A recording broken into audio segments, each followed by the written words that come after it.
E aí pessoal, como é que vocês estão? Bem-vindos aí a mais um vídeo no canal. Me chamo João Paulo e hoje vou apresentar para vocês como analisar uma ação por completo, a parte da análise fundamentalista. Então a gente vai passar por tudo de como analisar uma ação, os tipos de classe de ativos, como analisar a governança, como olhar os relatórios das empresas, como olhar os sites de RI. Vamos passar por tudo para você sair daqui pronto para analisar qualquer tipo de empresa que você quiser. E primeiro, análise fundamentalista é diferente de análise técnica. A fundamentalista, a gente olha os fundamentos da empresa, a gente olha mesmo se é uma boa empresa, se ela é bem gerida, se é uma empresa que tem futuro.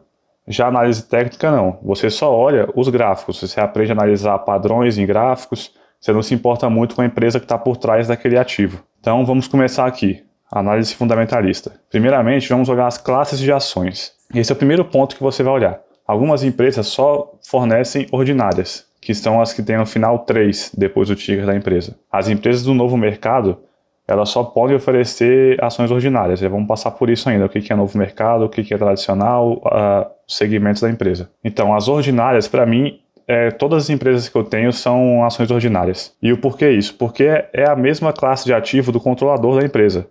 Quem é dono da empresa tem as ações ordinárias, porque é a ação que te torna sócio da empresa. Você tem direito a voto nas assembleias, é a mesma ação do controlador. Só que a questão não é você ter ações ordinárias pensando que você vai poder chegar na assembleia e poder votar, que você vai ser um dono da empresa, sendo que você tem ali 50, 100, 200 ações da empresa, enquanto o controlador tem 3 milhões. Tem gente que fala que é muita pretensão da pessoa comprar só ordinárias porque está achando que vai ser sócio. A questão não é essa, a questão é a segurança que a gente, como pequeno investidor, vai ter possuindo ações ordinárias. Porque se você tem preferenciais, caso a empresa tente mudar para o novo mercado ou haja uma troca de controlador, você acaba sofrendo um pouco. A pessoa que tem ordinárias tende a sair melhor, porque é a mesma ação do controlador. Então você vai poder vender seus ativos sob as mesmas condições que o controlador. Então é uma proteção muito importante para o longo prazo. Para você se sentir sócio da empresa, você tem que ter a mesma ação do controlador. E você vai juntando ações, não é com a pretensão de tomar controle da empresa um dia. Não é isso. É para você realmente se sentir protegido e parte da empresa. E as preferenciais, as PN, são as que têm final 4. Também tem 5, 6, algumas poucas empresas oferecem umas preferenciais diferentes. Mas a grande maioria é final 4. E qual a diferença? Ao invés de você ser sócio da empresa, como as ordinárias, você se torna financiador da empresa. Quando a empresa emite ações preferenciais, essas ações você não pode tomar controle da empresa. Então não pode chegar um grande grupo, comprar 50% das ações preferenciais que ele não vai ter controle nenhum da empresa. Isso aí só acontece se comprar as ordinárias. Mas então, por que você compraria preferenciais ao invés de ordinárias? Porque as preferenciais têm esse nome porque você tem preferência no recebimento de dividendos. Então, sempre que uma empresa for emitir dividendos, as preferenciais vão ter a preferência em receber isso primeiro. Então, elas tendem a receber mais dividendos. Então, você meio que financia o negócio, ela joga ações preferenciais no mercado para captar dinheiro, as pessoas vão lá, compram, ela arrecada dinheiro, mas só que as pessoas estão só como financiadoras, elas não têm controle nenhum na empresa. Mas a gente vai passar por um ponto aqui para ver que preferenciais realmente não fazem o menor sentido, porque o mercado precifica a diferença de dividendos entre as duas ações, então acaba que as ordinárias ficam mais baratas, no final das contas recebe dividendos por igual.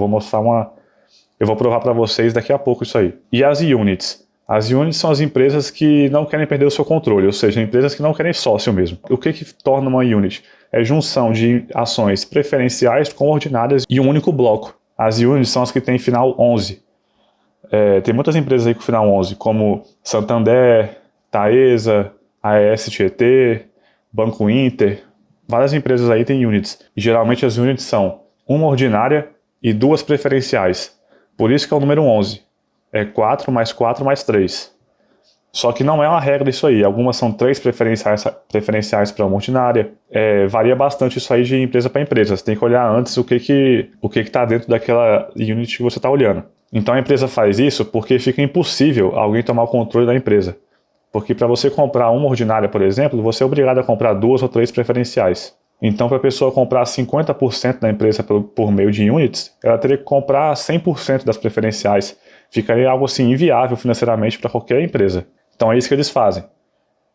Mas você olha que todas as empresas que emitem preferenciais ou units, o controlador sempre tem ações ordinárias. E isso é mais um problema para você que não possui ações ordinárias, porque você imagina, se o controlador quiser fazer algo que prejudique os portadores de units e preferenciais, ele pode muito bem fazer e para ele não acontecer nada, porque não é a classe de ativo que ele tem.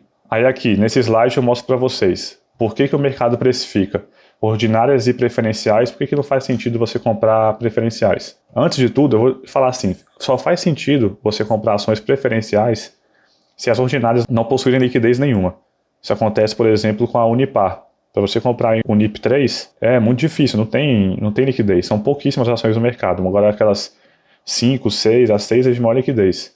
As preferenciais bem doidas lá, sem entrega longa nem nada. Aí você olha aqui, por exemplo, o caso do Itaú e do Bradesco. Os segmentos de bancos são segmentos que a gente até aceita ter preferenciais e units, porque tem toda uma parte burocrática ali para não deixar alguém tomar o controle da empresa. Por exemplo, os bancos brasileiros não podem ter o controle de agentes estrangeiros. Então, eles criam essas ações preferenciais de forma a manter o controle do banco aqui no Brasil. Aí você vê, por exemplo, o YouTube 3, que é a ação ordinária do Itaú. Você olha que o dividend yield dela é superior ao dividend yield da YouTube 4, que é preferencial. Se você olhar múltiplos de preço, você vai ver que o YouTube 3 é mais barato que o YouTube 4. Porque o mercado não é bobo, as pessoas não são idiotas. Elas sabem que o YouTube 3 recebe menos dividendos, então elas aceitam pagar um valor menor do que pelo YouTube 4. No final das contas, não faz diferença nenhuma o dividendo que você vai receber tendo YouTube 3 ou YouTube 4. Então, para que você vai comprar YouTube 4 se você pode comprar YouTube 3? Aí fala, mas a questão da liquidez, tem muito mais ações preferenciais do que ordinárias no mercado. Mas você, como pequeno investidor, que possui alguns milhares de reais ali, essa liquidez do YouTube 3 totalmente aceitável. Você não vai ter dificuldade nenhuma em vender as ações se você quiser. Isso é um problema para quem tem milhões de reais de YouTube 3. O Bradesco, você vê que o dividend yield do BBDC3 é idêntico ao do BBDC4. Então, o mercado precifica isso. Não faz o menor sentido você ficar comprando preferencial. Os tipos de análise. A análise bottom-up é que você olha de baixo para cima, literalmente. Então, o que é isso? Você primeiro avalia uma empresa, olha a empresa primeiro, você vê, aquela empresa ali eu gostei, estou gostando dos fundamentos dela, bons números e tal, e a partir dali você vai escalando para cima, então você começa a olhar o setor que ela está encaixada, até o cenário macroeconômico. Então você começa da empresa, da parte menor para a parte maior. A top-down é o oposto, você olha, por exemplo, aquele setor ali, eu acho que é um setor que tem futuro, que é um setor que vai trazer bons retornos, tem uma tendência de crescimento muito alta. Então você olha o setor primeiro e daquele setor você olha quais empresas estão dentro dele e dali você escolhe a empresa. Não existe melhor ou pior, depende de cada um isso aí. Tanto faz se você faz bottom-up ou top-down. Eu, por exemplo, costumo fazer as duas. Às vezes vejo uma empresa primeiro, às vezes vejo um segmento que parece ser interessante, depois olho a empresa. Tanto faz isso aí. E a quantitativa e qualitativa, o que é isso? A quantitativa é o que você pode realmente contar, são números. Então são os números da empresa, você vai olhar os indicadores da empresa. Aquilo é análise quantitativa. Já a qualitativa é algo que você não consegue olhar números. É a parte mais humanizada da empresa, a gente pode falar, como a gestão, por exemplo. Você não consegue olhar um indicador de gestão. Você consegue analisar a partir de várias coisas, vários pontos, você vai tendo ali uma análise da gestão. Essa é a qualitativa. A gente tem que juntar as duas análises sempre na hora de decidir qual empresa investir. Então agora, como que a gente faz para analisar a governança de uma empresa? Primeiro ponto, toda vez que eu vou analisar uma empresa, a primeira coisa que eu faço é entrar no site de RI. O site de RI é o Relações com Investidores. Todo site, ou toda empresa de capital aberto, possui um site de RI. Então vou mostrar para vocês o que eu costumo olhar dentro do site de RI. Vou entrar aqui no RI da Engie, por exemplo, que é um site bem legal. Então você abre aqui. Para você entrar no site de RI, basta você digitar o ticker da empresa, por exemplo, EGIE3, que é da Engie, e depois RI, joga no Google que o primeiro site vai ser esse. Aí a gente pode vir aqui, então o que eu olho? Venho aqui, institucional, por exemplo, eu conheço um pouco da empresa. Sempre vai ter alguma coisa falando sobre a empresa. O site de RI é muito importante, porque se o site é ruim, não te dá informações direito, é bem confuso, já é um primeiro passo para você ver que a governança da empresa é bem ruim, ou que a empresa não está nem um pouco afim de conseguir investidores. Ela não liga muito para você. Quando é um site bem estruturado, bem bacana, já é um ponto positivo. Então aqui você vê que a Engie fala a Engie no Brasil, porque a Engie na verdade é uma empresa francesa, que é controladora da Engie do Brasil, só que são empresas diferentes. Então ela fala aqui capacidade instalada, 61 usinas, a ENGIE, que é a maior empresa de energia elétrica privada do Brasil. A aquisição da TAG, que comprou da Petrobras ano passado. Então vai falando aqui, tem vídeo, ENGIE no mundo, alguns números, a história da empresa que tu vai passando. Beleza, aí você lê isso aqui tudo e continua. Assim você vai vendo, ó, governança corporativa. Aí você vê o perfil corporativo da empresa, missão e visão. Com isso aqui você vai vendo se você vai gostando da empresa. Esse é o primeiro ponto. Administração, você vê aqui CEO, diretores. Tem até umas mensagens aqui, uns vídeos, uns áudios. Aí vem aqui transição energética, que a gente está investindo muito em energias renováveis. Aí vem aqui painéis solares, carros elétricos. Então é bastante legal você vir aqui e olhar tudo da empresa. Esse é o primeiro ponto para você ver se a empresa é legal ou não. Se isso aqui não passar no meu parâmetro, já descarto logo de cara. Então você vai olhando isso aqui tudo. Institucional, você pode abrir tudo, vai abrindo tudo e vai lendo tudo. Você vê que é pouca coisa, rapidinho a gente passa por isso. Aí vem aqui, investidores. Governança corporativa. Aí aqui tem bastante coisa também. Aí eu venho aqui, por exemplo, estrutura acionária e societária. Esse é um ponto importante também. Porque aí você vê quem são os acionistas da empresa. Você vê que a empresa, a maior parte das ações estão sob o controle da própria ENGIE, 68%. Banco Clássico tem quase 10%. E outros que são os outros investidores aí no mercado, as ações que você consegue comprar negociadas na bolsa ali facilmente. Internacional. Aqui você vai vendo tudo, beleza. Aqui você vai conhecendo a empresa de perto. Aí tem aqui informações financeiras, vamos passar por isso aqui tudo ainda.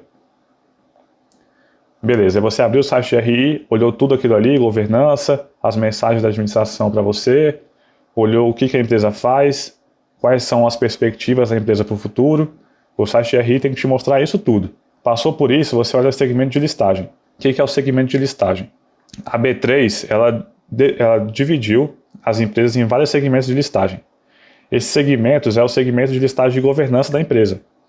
Então, a cada nível de governança, a empresa tem algumas obrigações com os seus investidores. O nível mais alto é o novo mercado. Esse que você tem que buscar sempre, dar preferência sempre ao novo mercado. Qual o principal diferencial do novo mercado? As empresas só podem emitir ações ordinárias. Então, esse negócio de units preferenciais é muita coisa do Brasil. Você vai, por exemplo, nos Estados Unidos, é muito raro você ver empresas com diferentes tipos de ações. Existe, mas são poucas. Então, acaba que fica só ordinárias, que é a melhor classe de ativos que você pode comprar. Elas são obrigadas a repassar 25% do lucro como dividendos. Esse é o valor mínimo. A empresa só não distribui isso caso não tenha lucro nenhum. E é muito comum as empresas estarem buscando o segmento de novo mercado. Tem algumas empresas que estão acabando com preferenciais e transformando em ordinárias. A VEG, por exemplo, ela fez isso recentemente. Ela acabou com as preferenciais VEG 4.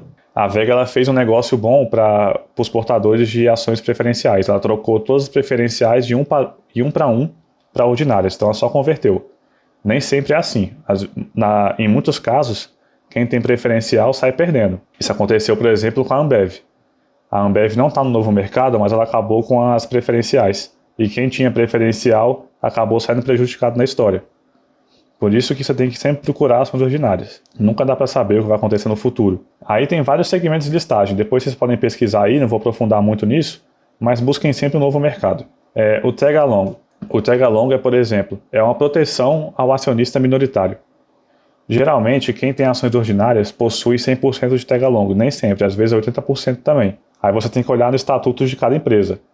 O tag along serve, por exemplo, para caso a empresa troque de controle ou ela decida fechar o capital, ela vai ter que comprar as ações de todo mundo, que chamam de OPA. Então, se você possui 80% de tag along, por exemplo, e a empresa venda o capital ou venda o controle para outra empresa, quem tem as ações ordinárias, ou seja, a ação do controlador, vai conseguir vender suas ações pelo mesmo valor que o controlador conseguiu vender. Agora, quem tem preferencial e não tem 100% de tag along, se tem 80%, por exemplo, ele só vai ser obrigado a te pagar 80% do valor. Então já é prejudicado de uma forma. Quando não tem tag along nenhum, aí é um negócio sério que pode acontecer de tudo. Vai depender muito da boa vontade aí do controlador, que provavelmente não vai estar nem aí para você. Então sempre busque empresas com tag along, de preferência 100%. Isso também é muito importante para o longo prazo. Estado. Você olha, por exemplo, se tem governo no meio. Eu sempre dou preferência a não ter empresas que tenham Estado como controlador, ou nem controlador, ter o dedo do Estado no meio. Por quê? Empresas estatais, para ser estatal, tem que ter um motivo. E qual é o motivo? Por que não é empresa privatizada estatal? Ela tem que botar a sociedade à frente do lucro. Só que o que acontece? Você, como acionista, pode muitas vezes sair prejudicado nessa história. Por quê? Imagina, por exemplo, a Eletrobras. É uma empresa estatal. Imagina que tem alguma cidadezinha no meio da Amazônia que precisa de energia elétrica. Nenhuma empresa privada vai, por conta própria, mandar energia para lá porque vai ter um custo altíssimo que não vai se pagar. Então, o Brasil, como um país muito atrasado em muitos quesitos, acaba precisando de estatais por causa disso. A empresa estatal vai ter a obrigação de levar a energia para aquela cidade que ninguém vai querer ir. E você, como acionista, vai estar... é um negócio péssimo para você, porque a empresa está gastando dinheiro, recursos com algo que não vai ter o retorno nunca. Então o Estado, quando ele puder te ferrar para fazer o que tem que fazer, ele vai fazer. Ele não vai estar nem aí para você não. Por isso que eu sempre busco não ter empresas estatais na minha carteira. Mas isso é algo pessoal. O Banco do Brasil, por exemplo, é uma boa empresa estatal. É o único banco, por exemplo, presente no novo mercado. Mas tem algumas empresas estatais que eu caio fora. Algumas empresas têm somente o Golden Share do Estado, geralmente empresas que eram estatais e foram privatizadas, como a Vale ou o IRB. Algumas empresas têm um pedaço do controle com o Estado, como a Taesa, por exemplo, que é a CEMIG, que é do Estado de Minas Gerais, é dona de um pedaço da empresa, uns 30%. Então tem que ficar de olho nisso aí. Os majoritários. Você vai olhar quem são os sócios majoritários da empresa. Isso inclui a parte do estatal. Se você vai olhar se tem o Estado no meio, se não tem, quais são as pessoas, quais são as outras empresas que são donas de um pedaço dela. Por exemplo, vamos entrar aqui, a gente vem aqui, por exemplo, no Fundamentei. A gente procura Porto Seguro, por exemplo. Aqui você consegue ver segmento de listagem, tag along, aí você vê sócio majoritário, Porto Seguro, Itaú, Unibanco. O Itaú, junto com o Porto Seguro, eles fecharam uma parceria ali. É uma parceria bem legal. Você vê o controlador aqui, é o Banco Itaú, do Porto Seguro. E é uma parceria que beneficia sempre os dois. Então o Banco Itaú sempre vai buscar para os seus clientes fecharem seguro com a Porto Seguro, e a Porto Seguro vai conseguir captar mais clientes com isso. Então você olha aqui os majoritários da empresa. Você pode olhar outro, por exemplo, a Ambev. Você vê que ela tem mais gente aqui, ó. Tem a Bembev. Você vai olhando as empresas aqui, os sócios majoritários, e vai vendo quais são as empresas que estão dentro da empresa que você quer. Pode ser que tenha algumas coisas aí que você não goste muito. Então é bom olhar isso, porque essas são as pessoas que mandam na empresa no final das contas. São as pessoas que as suas decisões têm mais peso no que a empresa vai fazer. E você, como acionista, tem a obrigação de saber os reais donos da empresa. Então, continuando aqui com a nossa análise de governança, a remuneração dos administradores. Você olha aqui, por exemplo, quanto que o administrador está recebendo de pagamento como salário mesmo da empresa. Quando são valores muito altos, você vê que o administrador está querendo salvar o seu peixe enquanto meio que os outros se lasquem. Então isso é importante para você ver a competência do administrador, se ele pensa nos outros sócios, se ele pensa na empresa à frente do seu lucro próprio. Então você olha mais uma vez aqui no Fundamentei, por exemplo. Aqui você consegue ver remuneração. Então você vê que quantos por cento do lucro da empresa foi pago aos administradores. Você vê que na Ambev não chega nem a 1%. Isso é um sinal bastante positivo. E da receita, 0,2%.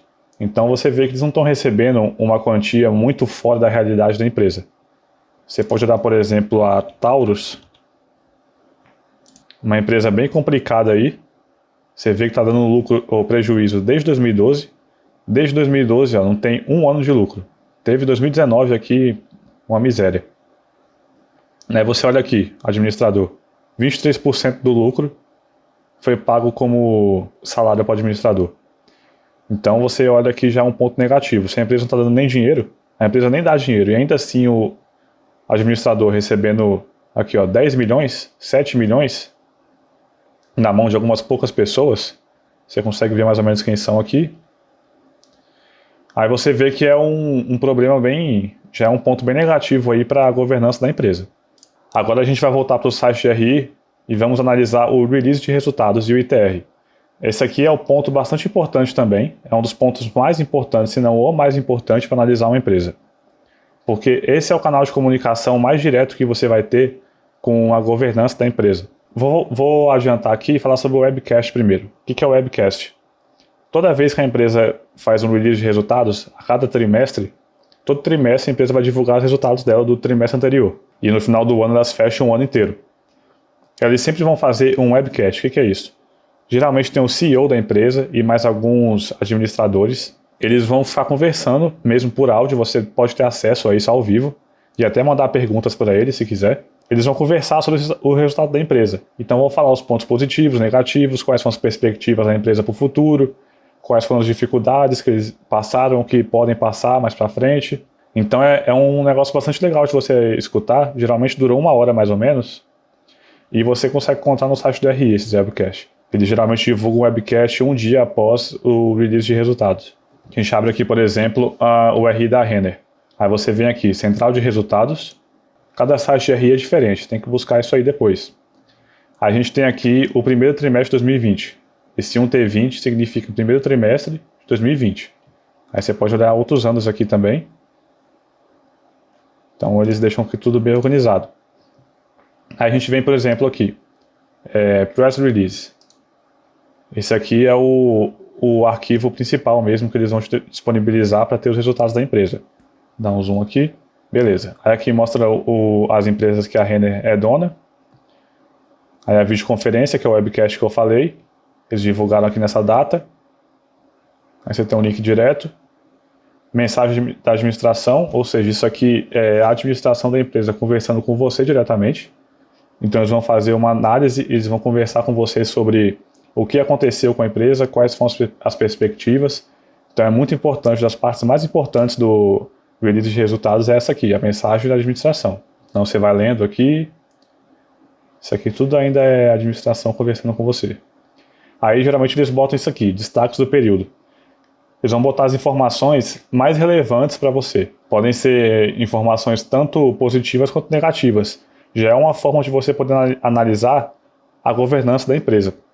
Quando ela só bota coisa positiva ou quando tem algo negativo, ela tenta ficar amenizando, já é um ponto negativo para a governança. Você quer que a governança da empresa seja clara com você. Não fique tentando esconder as coisas. Então aqui eles fazem a comparação do primeiro trimestre de 2020 com o primeiro de 2019. Isso é bem comum porque algumas empresas são meio sazonais. Então o varejo de moda, por exemplo, tem muito isso. Geralmente quando chega final do ano, quarto trimestre, as vendas aumentam por conta do Natal. Aí chega no primeiro, às vezes diminui um pouco, porque não tem muitas datas comemorativas, não tem, por exemplo, Dia das Mães, esse tipo de coisa. Então é importante comparar os trimestres isoladamente, porque você está vendo resultados que foram resultados computados na mesma época do ano. Então você tira esse efeito dessa sazonalidade dos resultados da empresa. Então você vê que comparando os 2 trimestres, a receita caiu somente 6%. Aí você vê que isso aqui tem o efeito do coronavírus, porque eles passaram 2 semanas com as lojas fechadas e fecharam tipo de repente. Foi meio que de supetão, então não deu tempo da empresa se organizar muito bem. Então você tem que analisar isso. É normal ter caído 6% nesse caso, porque em 2019 não teve nada de atípico, já 2020 teve. E você vê que caiu até pouco, já que representa 1/6 do trimestre inteiro, os 15 dias que ficou fechado. Aí ele mostra aqui várias coisas, você vai lendo depois as modificações, né? Você vê que a empresa conseguiu reportar um lucro ainda, mas caiu 93% comparado a 2019. Mas diante da situação, ainda conseguiu segurar um lucro, não teve prejuízo. Então aqui ele faz um resumo, bom ritmo de vendas até meados de março, até fecharem as lojas. Aí você vai lendo isso aqui tudo. É importante ler essa parte inicial. Aí aqui ele vai pegar cada pedaço da receita dos números e vai ficar discutindo com você quais foram as causas e consequências dos resultados. Você pode meio que olhar, bater o olho rapidamente aqui. Se tiver algum número, alguma coisa que você acha estranho, aí você lê. Mas não precisa ler sempre. Quando você está analisando a empresa pela primeira vez, decidindo investir na empresa, é importante ler tudo. Eu acho importante ler todas as linhas. E não só do último release. Puxa o release anterior, vai puxando de 1, 2 anos para trás. E vai olhando como a empresa foi crescendo, como os resultados foram se alterando. Analisar a empresa pela primeira vez é demorado mesmo, é meio difícil. Mas depois que você decidiu investir na empresa, é só ficar acompanhando e você olhando só os pontos chaves do release. Vai ficando bem mais fácil depois. Então essa etapa inicial é bem trabalhosa, mas depois fica o negócio bem mais tranquilo. Vale a pena você investir um tempo maior agora, decidir realmente investir na empresa, para depois ficar mais tranquilo com ela, do que investir meio que sem olhar nada e se arrepender depois. Então ela fala aqui sobre o lucro bruto das operações, despesas operacionais. Aí você vai descendo aqui, vai chegar no final, a empresa vai divulgar todos os resultados consolidados. Aí você vê aqui, é importante ler o lucro, o tanto que caiu. Aí aqui é importante você ler tudo, todas as linhas, para ver quais foram as causas disso. Aí aqui, chegando no final, ele mostra a DRE, ou seja, você vai vendo aqui as receitas, aí quais foram os custos que chegaram no lucro bruto, e aqui ele vai fazendo a variação entre um ano e outro. Então você consegue ver meio que uma foto aqui da empresa, como que ela está naquele momento, como que foi esse trimestre para a empresa, até chegar no lucro líquido. Aqui ela mostra lucro por ação, beleza. Aí continua, balanço patrimonial. Aí você vai vendo aqui os ativos da empresa, olha quanto ela tem de caixa, quanto tem de dívida, ativo não circulante, ou seja, os recebíveis após 12 meses, os recebíveis de longo prazo. Aí você vai lendo isso aqui, empréstimos também que são dívidas, os passivos, patrimônio, vai vendo linha por linha para você poder avaliar bem a empresa, e daqui a gente vai tirar os indicadores, vou passar por cima disso ainda, os indicadores que a gente consegue ver um número mesmo que avalia logo de cara como que aquela empresa está no momento, o fluxo de caixa, que você vê o que está entrando e saindo do caixa da empresa durante esse trimestre, e comparado a 2019. Aí pronto, é isso. Aqui chega no final, uma outra mensagem. Quiser mandar e-mail aí para o RI da empresa, tem essas pessoas. Então esse é o release de resultado. Aí o ITR. O que é o ITR? É uma parte menos palatável, é uma forma menos palatável de ver os mesmos resultados que estão aqui, só que de uma forma mais profunda. Então se tem algo que não ficou muito claro aqui no release, que você vê que ele faz uma passada rápida, investimentos, tem pouca coisa. Aí vê lucro líquido, 2 linhas só, 2 tópicos. Aí às vezes fica algo que não fica muito claro. Aí você vem aqui, que aqui vai ter tudo linha a linha, passo a passo. Eles vão estar comentando tudo, de uma forma bem mais técnica. Então você vem aqui e olha mais ou menos se você consegue tirar sua dúvida. Se você não conseguir tirar a dúvida ainda, tiver algo que está meio que obscuro, aí você manda uma mensagem para o RI da empresa, manda um e-mail. Tem algumas empresas que o RI meio que não costuma responder, mas tem outras que respondem mesmo que no mesmo dia responde. Isso é mais uma forma de você avaliar a governança da empresa. Se a empresa costuma responder os seus e-mails e responde de forma clara e rápida, então é um ponto positivo. Se a empresa não responde nunca, então aquele RI está lá só porque é obrigado mesmo. Tá nem aí para você. Então você vê que aqui ele passa pelos mesmos pontos, mas aprofundando muito mais. Então o ITR eu só abro mesmo se tiver algo que está meio obscuro no resultado da empresa. Geralmente aqui você consegue tirar quase todas as dúvidas. Então beleza, você terminou de analisar a governança da empresa, gostou, achou o RI bacana, segmento de listagem está legal, tag along ali de 100%, não tem estado no meio, a administração não recebe uma remuneração absurda comparada ao lucro da empresa, o release de resultados é claro, deixou você bastante satisfeito, então a gente continua a análise. As vantagens competitivas. Esse aqui é um dos pontos mais importantes para o longo prazo. Porque as empresas que vão ser vencedoras no longo prazo são as empresas que possuem vantagens competitivas bastante consideráveis. A vantagem competitiva é a segurança da empresa. É meio que a fortaleza dela para não deixar que novos concorrentes destruam a empresa. Então é um ponto muito importante para analisar a empresa no longo prazo. Você tem que levar isso aqui muito em consideração. Então o que a gente vai olhar? Grau de concorrência. Grau de concorrência, por exemplo, se o setor que a empresa está inserido é muito concorrido. Se tem muitos players grandes ali brigando entre si, ou se a empresa é meio que quase um monopólio no segmento. Você pode olhar, por exemplo, o setor de varejo, como a gente estava olhando. ele é muito concorrido. Se você pega varejo de moda, tem muitas empresas grandes, como Renner, como Riachuelo, C&A, sem contar os players pequenos também, que tem uma parcela grande do negócio. Então é um setor muito pulverizado. Enquanto você pega, por exemplo, bebidas, a Ambev foi assim, absoluta por anos. Agora começou a entrar a Heineken, impressionou um pouquinho a empresa, mas ela possui ainda uma concorrência muito favorável ao seu lado. A Heineken tem nem 20% do mercado, a Ambev tem mais de 60%. Que aí a gente vai para o ponto do market share. Quanto maior o market share da empresa, maior a sua vantagem.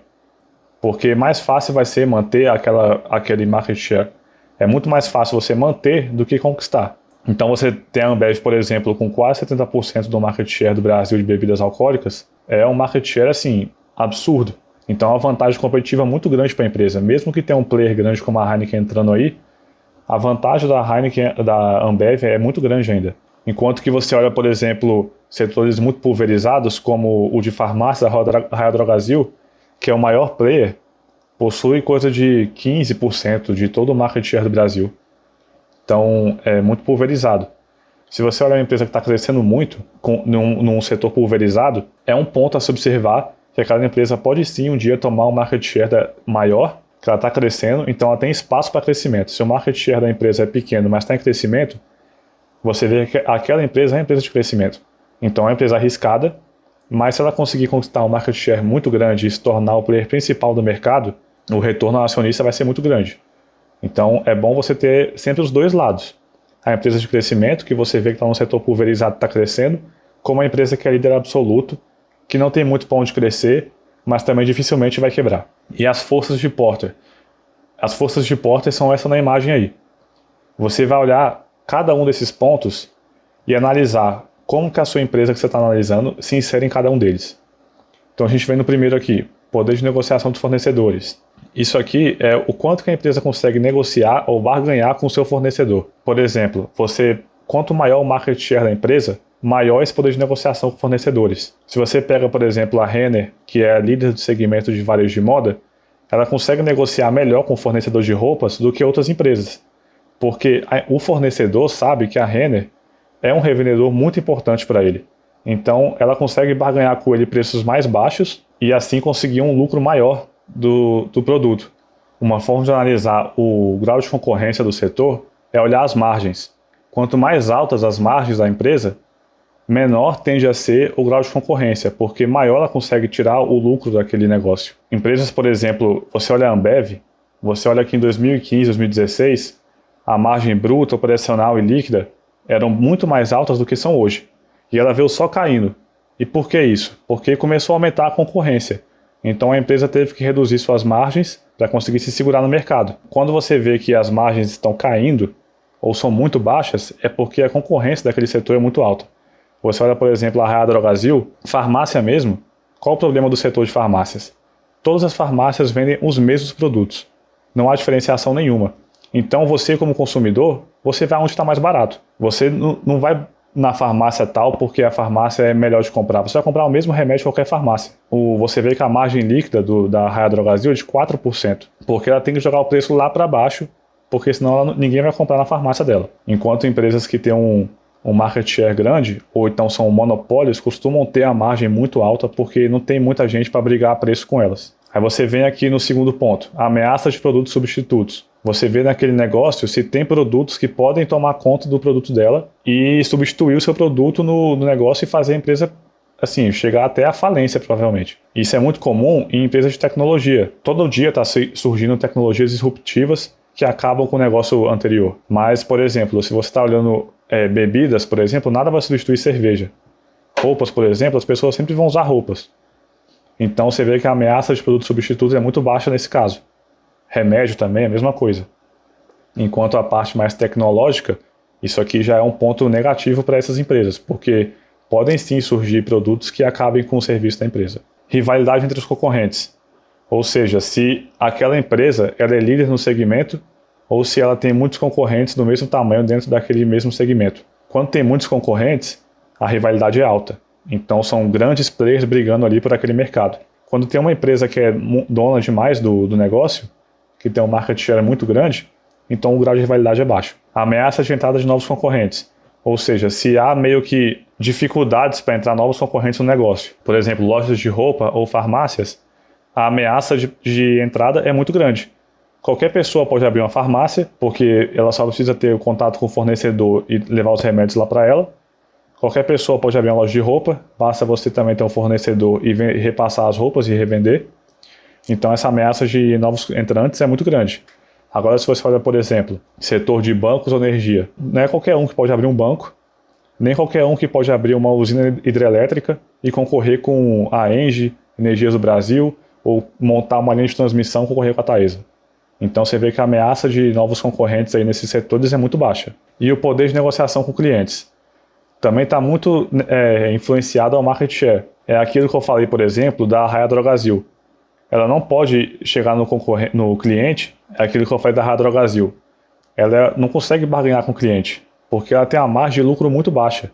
Então ela não consegue ficar te dando desconto, não consegue abaixar o preço para fazer você comprar nela, ao invés da farmácia ao lado.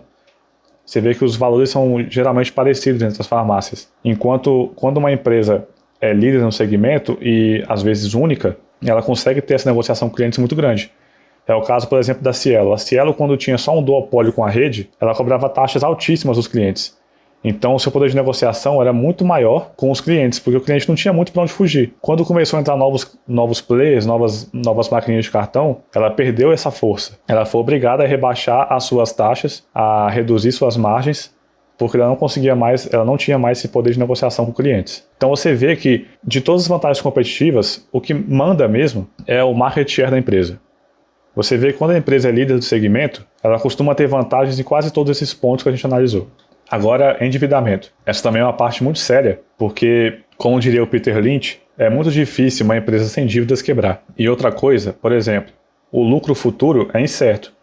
Você não tem muita certeza se a empresa vai continuar tendo muitos lucros a partir dos próximos anos. Agora a dívida não. A dívida está lá. Não importa o que aconteça, a dívida vai estar lá. Então, se a empresa tem uma dívida grande pelos próximos anos, vai estar lá juros e a dívida vai ter que ser paga. Então o lucro é incerto, já a dívida não vai sumir. Só quando você pagar. E é muito comum empresas que tomam muitas dívidas depois perdem o controle das dívidas e acabam falindo. Tem que levar isso aqui muito a sério, levar muito em consideração, analisar indicadores de dívida. Aí como que você faz para calcular esses indicadores? Existem sites que já falam isso, mas eu particularmente tenho uma planilha no Excel que eu jogo os valores e ele calcula tudo para mim certinho, das empresas que eu tenho e que estou de olho. Então eu mesmo faço esse controle, mas fica de cada um. Como que é a dívida líquida? Significa quantos anos de lucro operacional são necessários para quitar a dívida da empresa. Então a dívida líquida por EBITDA é isso. Então o que a gente faz para calcular ela? A gente volta aqui para o release de resultados, vem aqui no balanço patrimonial, você olha a dívida da empresa. A dívida líquida é a dívida menos o caixa da empresa. O que é a dívida? Você olha aqui, empréstimos e financiamentos e debêntures. Então você olha qual é esse valor. Às vezes as empresas meio que separam isso. Então você tem que somar os dois. Às vezes separam debêntures de empréstimos, por exemplo. Nesse caso é só isso aqui, empréstimos, financiamentos e debêntures. Essa aqui é a dívida da empresa. Só que essa aqui é de curto prazo. Tem que somar com a de longo prazo, que está bem aqui, ó, passivo não circulante. Então você soma esse valor com esse e subtrai desse aqui do caixa. Eu também subtraio sempre das aplicações financeiras. Para mim isso aqui é como se fosse caixa, porque aplicações financeiras de ativo circulante são as aplicações geralmente em renda fixa de curto prazo, que a empresa consegue sacar na hora se ela precisar. Eu pego empréstimos e financiamentos, somo do circulante e não circulante e subtraio do caixa e aplicações financeiras. Então ali a gente tira a dívida líquida. Aí eu pego esse valor que eu vou encontrar e divido pelo EBITDA da empresa, que é o lucro operacional. Então alguns sites já mostram isso. Aqui no Fundamentei, por exemplo, tem pronto. Você consegue olhar aqui a dívida líquida por EBITDA, está bem aqui. 0,4, então é muito confortável. Como é que você analisa esse indicador? Eu uso o mesmo padrão que o Fundamentei usa. Acima de 3 é grave. Então eu costumo fugir de empresas que têm esse valor acima de 3. Ou seja, vai levar 3 anos de lucro operacional para a empresa conseguir pagar a dívida. Abaixo de 1 é super positivo. Então, abaixo de 1 para mim é o ideal, está perfeito. Entre 1 e 3 é aceitável. Então ele bota aqui o verde, ele bota até 2, ele bota verde, depois fica amarelo, acima de 3 ele bota vermelho. E é importante você olhar o histórico, como está aqui. Não só da dívida, mas de tudo. Vai olhando como a receita veio crescendo nos últimos anos, você vê que ela vem com a receita crescendo linearmente, vê o EBITDA crescendo, vê o lucro crescendo com o tempo, as margens crescendo, você vê a média do ROI histórico que está ali entre 20% mais ou menos, que é muito positivo, mas vamos passar por isso aí ainda. Então olha a dívida, beleza, 0,4, tá ok. Então isso é a dívida líquida por EBITDA. Você pode calcular você mesmo, ou só vai a algum site de análise aí de empresas e olha diretamente o valor. Você bota aí, isso depende muito do quanto que você aceita. Eu, por exemplo, dou preferência a empresas que têm abaixo de 3, se for abaixo de 1, então tá perfeito.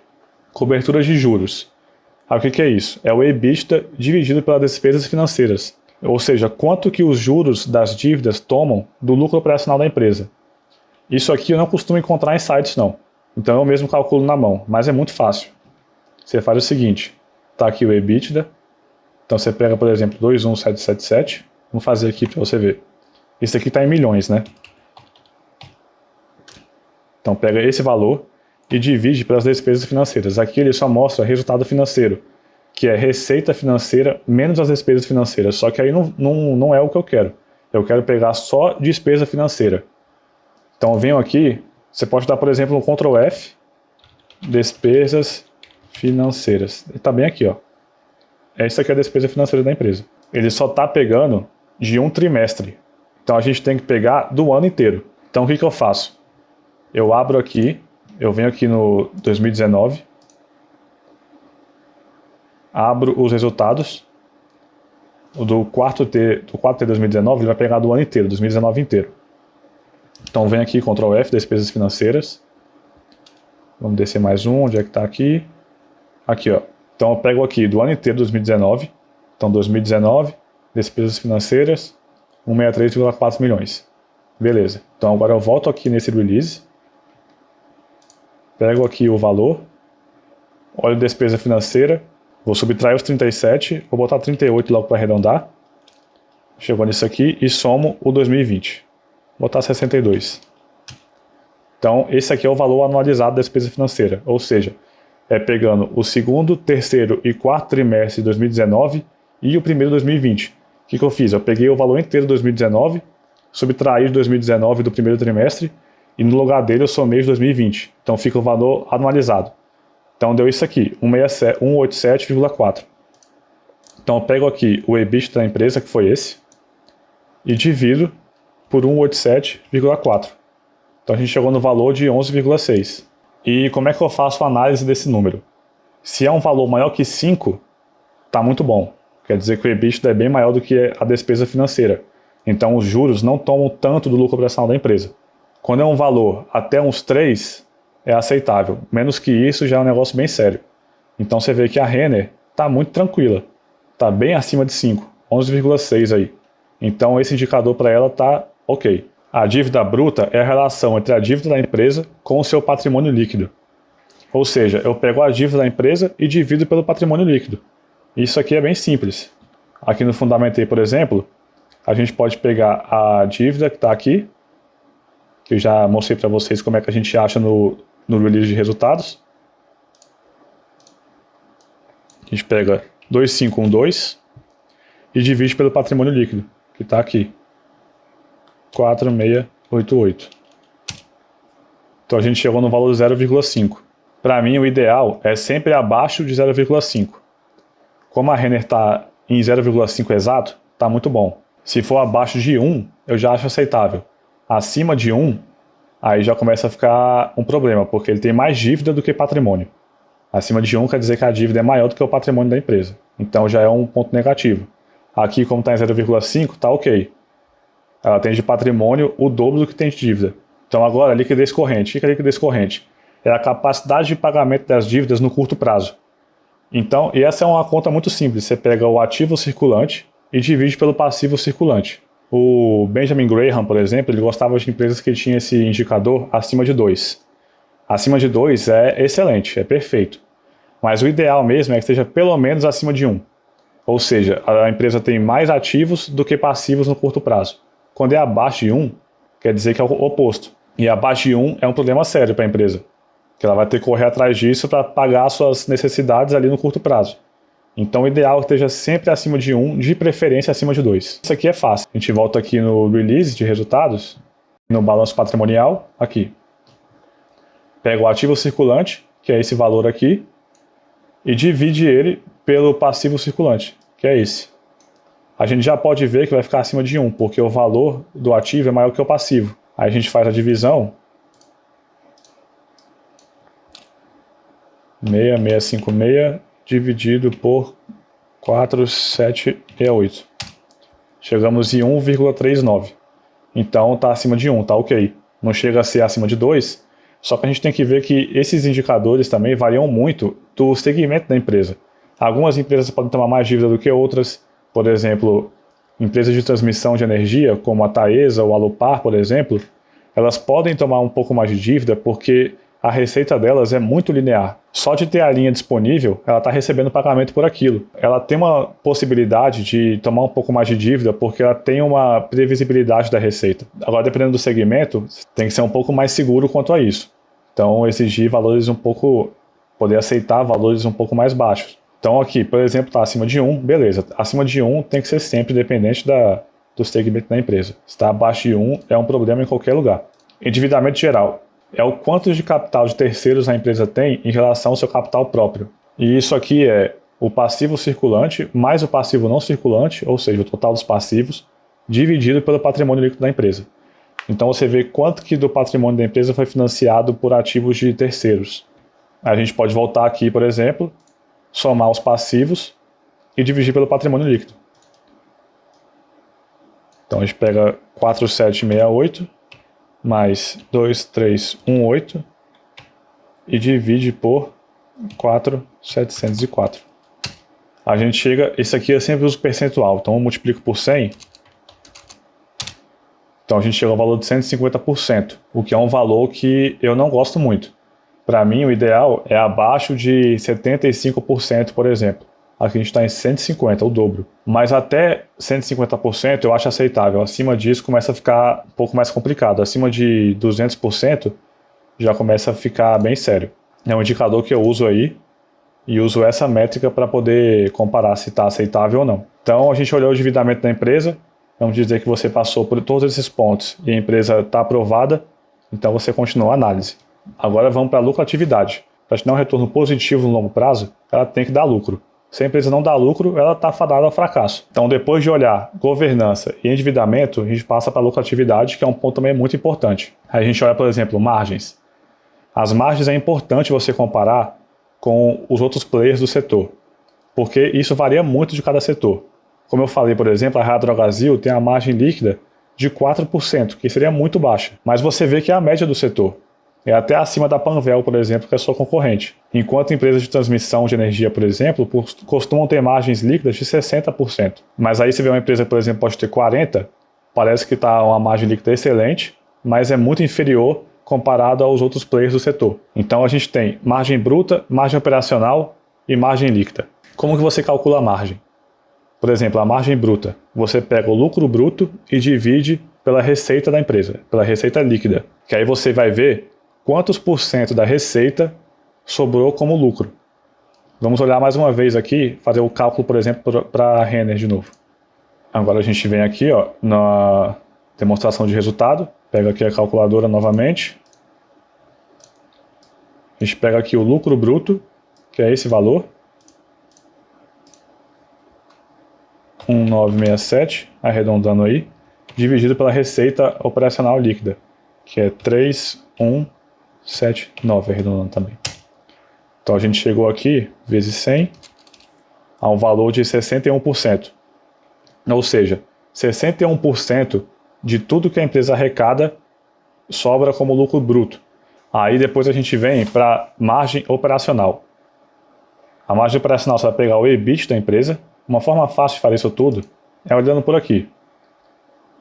Eu gosto de usar o EBIT para margem operacional, que você exclui a depreciação e a amortização. Aí você pega então, por exemplo, da Renner, 1.429, dividido pela receita, que é 9.560. Então, multiplica por 100, chegamos a uns 15% de margem operacional. Aí você pode pensar que é um valor baixo. Para a maioria dos casos, realmente é baixo. Só que se você comparar com outros players do setor, aí você vai ver se realmente é baixo ou não. Então você tem que comparar com as outras empresas do mesmo setor. E a margem líquida, a gente só pega o lucro líquido e divide pela receita. Ou seja, agora multiplica por 10 ou por 100. Sobrou aí 10% arredondando.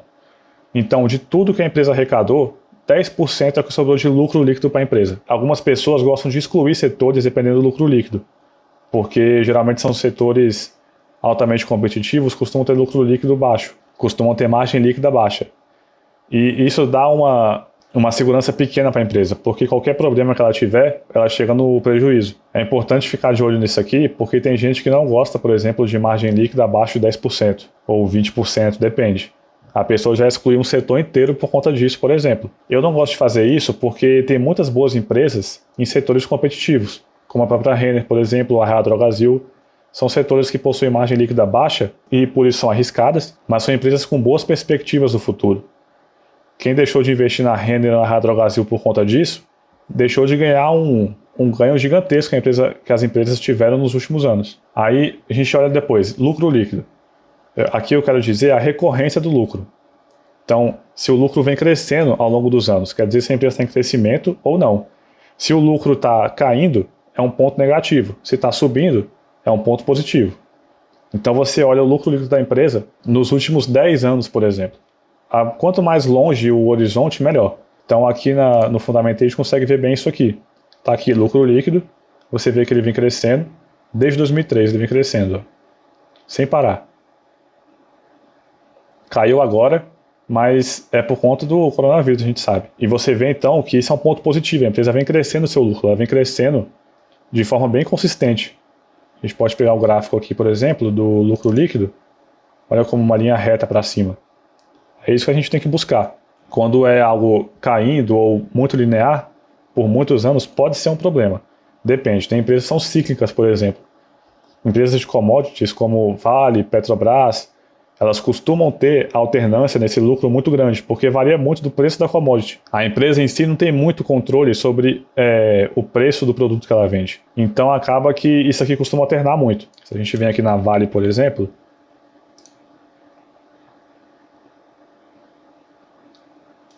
olha como é que é o lucro dela. Subindo, caindo, cheio de vale, pico, aí Bista também, caindo, subindo. Então você vê que a empresa é muito cíclica. Isso nem sempre é um problema. Pode ser um problema para quem não tem muito estômago para aguentar ver a cotação disparando e caindo toda hora.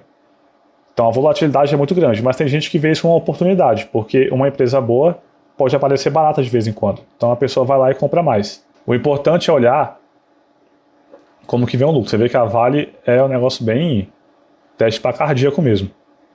Tem ano que dá 37 milhões de lucro, depois 45 milhões de prejuízo. É um negócio bem doido aqui. Então você vê que não é empresa para qualquer um investir. A receita líquida, a análise é igual ao do lucro líquido.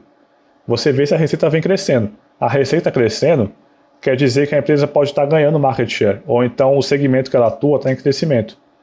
Porque quer dizer que ela está vendendo cada vez mais. Então isso é um ponto muito importante. Você consegue avaliar aí meio que o quanto que a empresa está ganhando dentro do segmento. Aí esses indicadores aqui agora para finalizar a lucratividade. ROI, ROIC e ROA. O que é o ROI? O ROI é a sigla para Return on Equity. O que quer dizer? É o retorno sobre o patrimônio líquido. Muitos sites já dão esse valor para você. Então você volta aqui, por exemplo, vamos voltar para a Renner, aqui no Fundamentei. Ele mostra o ROI bem aqui. E mostra qual que é a fórmula, lucro líquido dividido pelo patrimônio líquido. Ou seja, do patrimônio total da empresa, quanto que está sendo retornado ao acionista como lucro. Quanto maior esse valor, melhor. E você tem que olhar o histórico do ROI. Não olhe só um ano, porque pode ser que tenha algo ali que seja não recorrente. Então, se olha o histórico, você vê que na Renner está sempre acima de 20%. 20%, acima de 20% é o ideal, assim, para mim, que eu vejo. Só que esse valor também varia um pouco do setor que a empresa está inserido. Então você compara o ROI histórico daquela empresa com o ROI histórico dos outros concorrentes da empresa. Assim você consegue analisar melhor se o ROI está muito bom ou não. Eu costumo gostar bastante de empresas que têm um ROI acima de 20%, mas tem empresas com ROI acima de 10% que para mim está bom também. Isso aí você vai aprendendo e vai analisando com o costume mesmo. Se a gente olha, por exemplo, a Raia Drogasil, olha como o ROI dela é bem mais baixo. Mas mesmo assim, você vê que nos últimos anos, vem aqui 13, 15, 16, 19, 20, mesmo no setor extremamente competitivo. Olha aqui a margem líquida como é que é muito apertada. Então, por isso aqui mostra para você que a empresa realmente é excepcional. Ela está fazendo o trabalho dela muito bem. O ROIC. O ROIC é o Return on Invested Capital. Existem várias formas de calcular o ROIC. Nem todos os sites mostram. Se a gente vir aqui, por exemplo, no X 14, ele mostra. Está bem aqui, ó, ROIC. Então você olha o histórico da empresa. Ele aqui não mostra como que ele calcula. Ele fala que é o quão bem uma empresa está usando o capital aplicado para gerar retorno. É o retorno sobre o capital investido. Eu, particularmente, faço a seguinte conta. Eu pego o lucro líquido da empresa e divido pelo ativo circulante mais o ativo não circulante menos o intangível que a gente acha aqui Você consegue achar aqui na demonstração da empresa. Está bem no balanço patrimonial. Bem aqui, ó, intangível. E subtraio também a dívida. Então é lucro dividido por ativo circulante mais ativo não circulante menos intangível menos a dívida da empresa, que é empréstimos, financiamentos de curto e longo prazo. Aí eu chego no resultado, que o meu da Renner é até próximo disso aqui, eu acho que o meu deu uns 14%. E quanto maior esse valor, melhor. Muita gente gosta mais de analisar o ROIC do que o ROI. Ele mostra melhor o retorno do seu capital investido. E o ROA, que é o Return on Asset, que é o retorno sobre o ativo total. Então ele mostra a rentabilidade da empresa sobre o ativo total da empresa.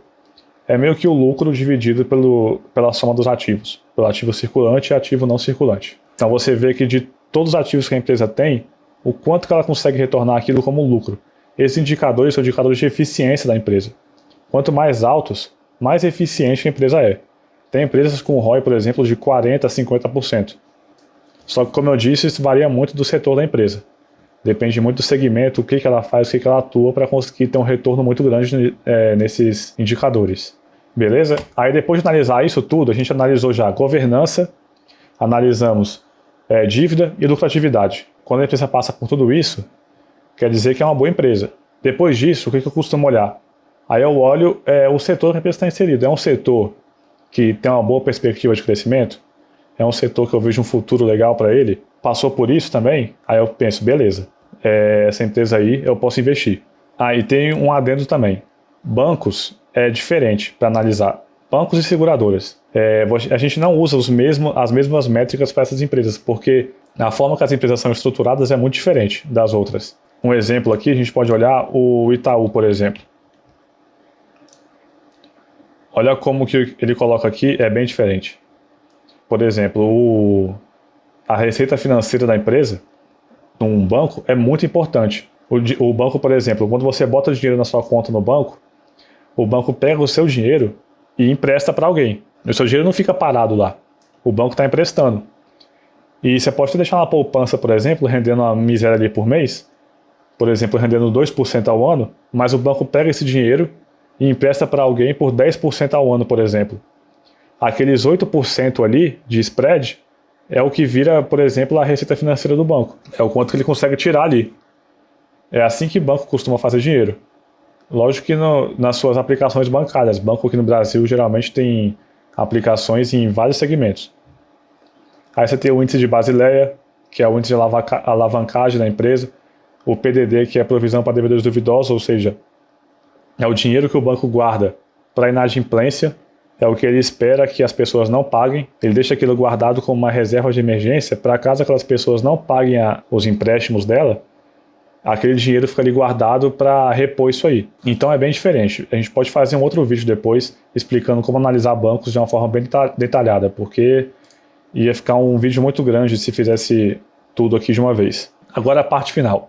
Como montar uma carteira de ações? O que eu penso particularmente?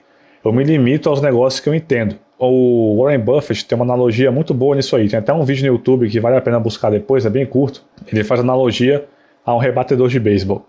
Ele não precisa bater todos os arremessos. Ele só rebate quando a bola vem da forma que ele se sente confortável para bater. Ou seja, ele não precisa acertar todas as bolas. Ele só precisa acertar algumas. Então você se limite aos negócios que você entenda e acerte as empresas que estão dentro do negócio que você consegue entender, que você se sente confortável investindo, e deixe as outras que você não entende, mesmo que possam parecer boas oportunidades, deixe elas passarem.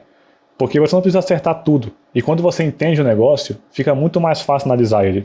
Quando você entende como uma empresa ganha dinheiro, como aquela empresa conquista mais clientes, como aquela empresa atua, quando você entende isso tudo, você acaba ganhando uma vantagem muito grande na análise da empresa. Isso é algo que o Peter Lynch também costuma falar no seu livro. Uma das vantagens do investidor, do pequeno investidor, em relação a grandes gestores, por exemplo, é que você pode muito bem, por exemplo, trabalhar numa empresa de seguros e conhecer todo o ramo de seguro muito de perto. Então você vai ter uma vantagem ali contra grandes investidores em empresas de seguros, porque é algo que você conhece muito bem. Você vai entender melhor o negócio, por exemplo, de uma Porto Seguro ou a Sul América, do que um gestor que passa o dia inteiro olhando o mercado financeiro. Então se limite aos negócios que você entende. Esse é o primeiro ponto. Esse é o primeiro filtro que você faz.